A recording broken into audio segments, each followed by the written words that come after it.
Gloire à Dieu. Ok. Bienvenue dans ce temps de parole prophétique.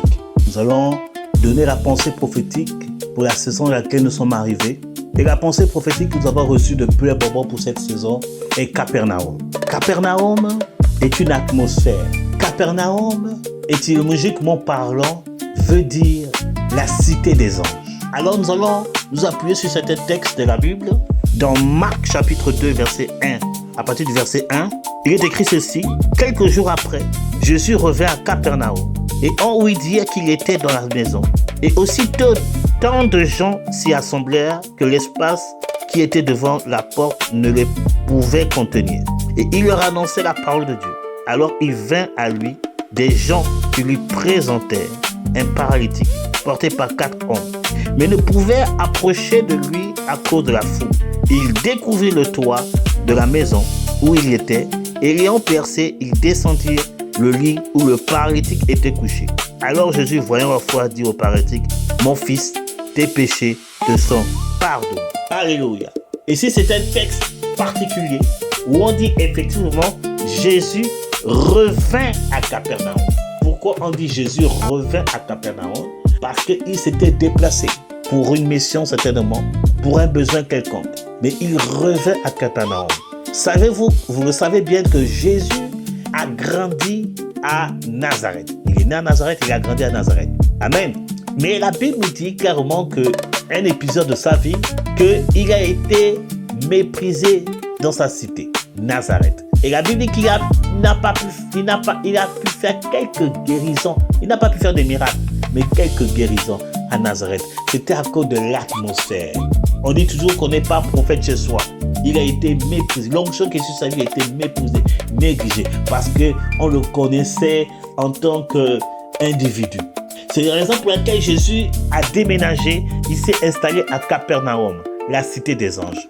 Là où l'onction qui est sur sa vie pouvait opérer tranquillement. Alléluia. Capernaum est l'atmosphère des miracles. Capernaum est la saison des merveilles. Alléluia. De l'émerveillement. Donc, dans cette saison, les gens vont courir vers vous. Oh, est-ce que je suis en train de prophétiser à quelqu'un? Les gens vont venir courir vers vous pour pouvoir, parce qu'ils vont voir en vous leur guérison. Ils vont voir en vous leur délivrance. Ils vont voir en vous la solution à leurs problèmes. Et c'est ce qui s'est passé. Les 4 hommes ont transporté un paralytique parce qu'ils ont vu en Jésus la solution aux problèmes de leurs camarades. Amen. Ils ont activé leur foi afin d'expérimenter la grâce de Dieu. Capernaum est la cité des merveilles. Est-ce que tu es prêt à expérimenter cela? C'est une saison de merveilles et tu ne passeras pas à côté à être une solution. On t'a méprisé, on t'a négligé, on t'a rejeté. Mais je te dis, dans cette saison de Capernaum, les gens vont voir en toi la solution à leurs problèmes. Qui dit amen fort? Le livre de Matthieu, chapitre 8, verset 5, nous dit qu'un centenier est venu vers Jésus, lui demandant, en d'autres termes, lui priant de venir guérir son serviteur qui était alité. Et Jésus a proposé d'y aller, effectivement. Mais le centenier a dit non. C'est-à-dire, dis seulement une parole et je serai guéri. Il y a des personnes qui disent que non, j'ai des personnes sous ma responsabilité. Lorsque je leur dis ceci, ils font cela. Toi, dis seulement une parole, je serai guéri.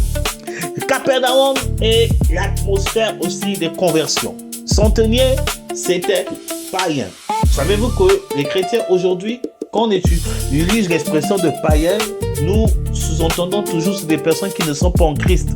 Mais si le mot pur, païen, veut tout simplement dire des personnes qui n'appartiennent pas à Israël. Donc si tu n'es pas juif, tu es païen. Si tu es français, tu es païen. Tu es américain, tu es un païen. Tu es asiatique, tu es un païen. Même si tu es en Christ, le seul fait que tu n'appartiens pas à Christ, tu n'appartiens pas à Israël plutôt, tu es un païen. Donc ici, ça parle de la conversion. Un centenier, c'était un Romain, un soldat qui avait sous sa responsabilité 100 personnes. Comment? Il est venu demander le salut de son serviteur. En même temps, le centenier a reçu le salut par la grâce de Dieu. Donc, Capernaum est la saison des conversions. Des conversions miraculeuses dans ta famille. Des conversions miraculeuses dans ton foyer. Dieu va sauver ton mari. Dieu va sauver ta femme. Dieu va sauver tes enfants. Allez, Dieu va sauver ton voisin. Dieu va sauver le collègue de ton travail. Les prières que tu as élevées pour ces personnes, sois-en sûr, c'est la saison de l'accomplissement au nom puissant du Christ de Nazareth. C'est la saison aussi de la crainte de Dieu pour les politiciens. Parce que Centenier, c'était un soldat qui avait un lien avec le gouvernement. Dieu va sauver les politiciens dans cette saison. Les politiciens qui ne s'intéressaient pas à Dieu, Dieu va s'intéresser à eux, que ce soit dans toutes les nations, en France, en Afrique, en Amérique, en Asie. Dieu va sauver ces hommes politiciens par la grâce du Saint-Esprit. Qui dit Amen fort, et je continue.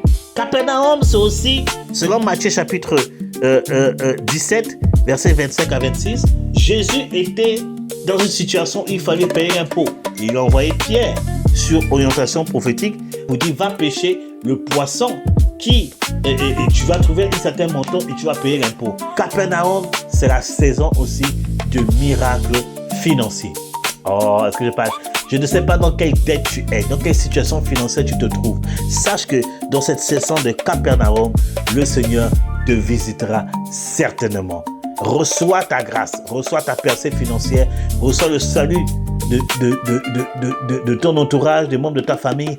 Reçois la grâce de Dieu, l'émerveillement. Et je vous dis ensemble, bienvenue à Capernaum. Que Dieu vous bénisse. Shalom.